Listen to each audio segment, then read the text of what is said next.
सुप्रभात प्यारे बच्चों। कक्षा +1 का पोल साइंस का हमारा पिछले कई दिनों से लेक्चर चला हुआ कार्यपालिका और कार्यपालिका जो सरकार के 3 अंग हैं, विधान पालिका, कार्यपालिका और न्यायपालिका। उनमें सबसे मजबूत जो मानी जाती है वो न्यायपालिका मानी जाती है, स्वतंत्र मानी जाती है, शक्तिशाली मानी जाती है।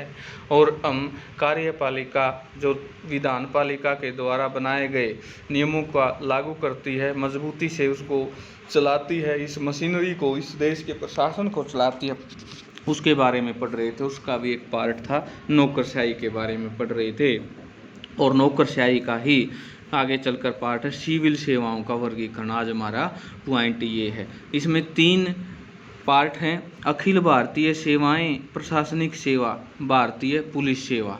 यानी अखिल भारतीय सेवाओं में प्रशासनिक सेवाएं और पुलिस सेवा, केंद्रीय सेवाएं में विदेश सेवा और भारतीय राजस्व सेवा, प्रांतीय सेवाओं में बिक्री कर अधिकारी।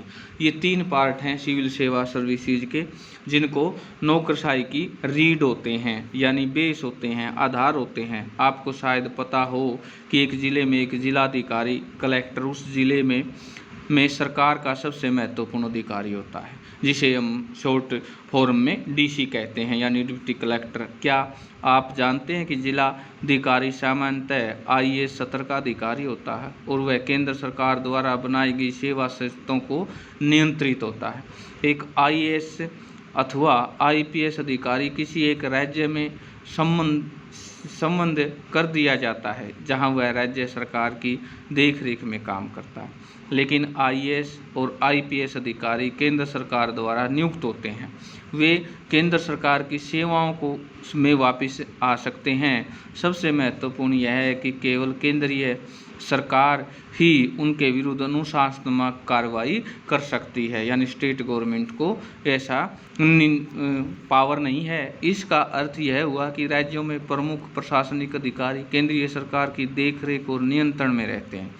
संघ लोक सेवा आयोग द्वारा नियुक्त आईएएस और आईपीएस अधिकारियों के अतिरिक्त राज्य के प्रशासन में राज्य लोक सेवा आयोगों द्वारा नियुक्त अधिकारियों का भी योगदान होता है, जैसा कि हम आगे संघवाद वाले अध्याय में पढ़ेंगे।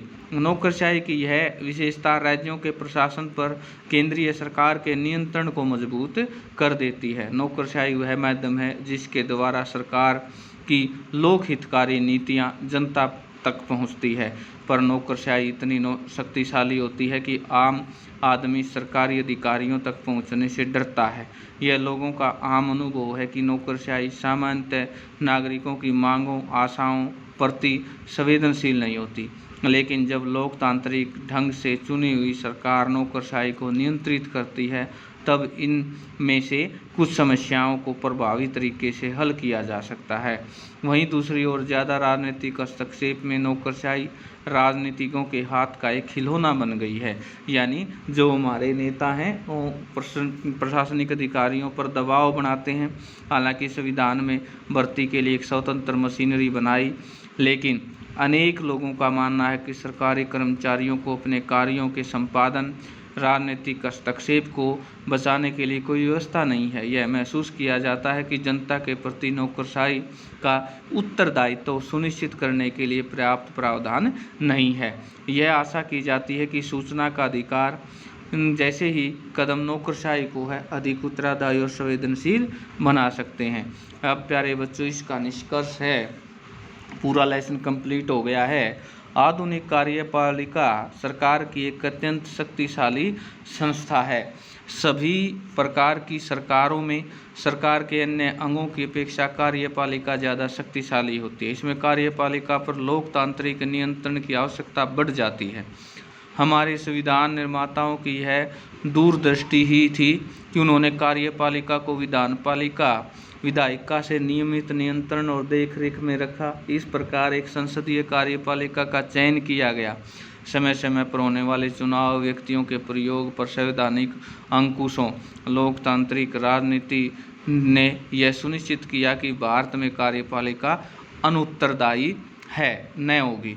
यानी ये लेसन आपका कंप्लीट हो गया। इम्पोर्टेंट है, इसमें से क्वेश्चन आएंगे, जैसे राष्ट्रपति की कार्यकारी शक्तियाँ, प्रधानमंत्री मंत्रिपरिषद का रोल, ये सारे के सारे, राष्ट्रपति की नियुक्ति, राष्ट्रपति के अधिकार, प्रधानमंत्री के अधिकार, ये सारे आपने नोटबुक्स में लिखने हैं, उनको याद करना है।